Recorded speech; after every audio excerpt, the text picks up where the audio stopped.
Right now, jurors on the longest criminal trial in Georgia's history can finally see the light at the end of the tunnel. Closing arguments just began in the YSL trial. That's right. Atlanta News First. Sarah Hammond is live outside the Fulton County Courthouse. And Sarah, these closing arguments come just shy of the 1-year mark since this trial began. They do. And so the judge brought the jury into the courtroom around 9:30 this morning, told them the defense had nothing to present, and they moved right into closing arguments. And the prosecution spent much of the morning telling the jury what they can and cannot consider when making their decision.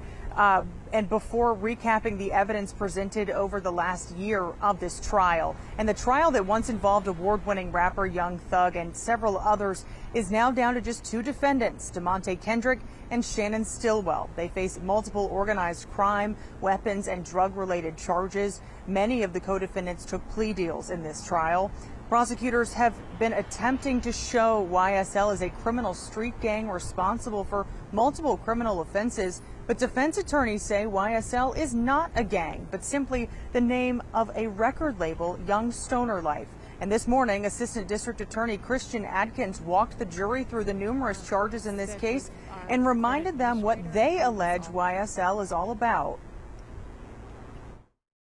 I want to talk to you about what we've learned YSL is about. And 4 words come to mind. The first word, deception, intimidation, destruction, and death. Deception of the youth who get enamored with what is presented publicly and then deceived when they become a part of the criminal enterprise.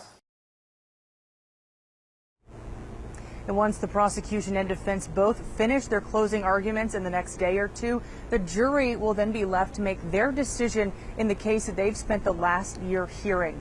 Live from the Fulton County Courthouse, I'm Sarah Hammond for Atlanta News First.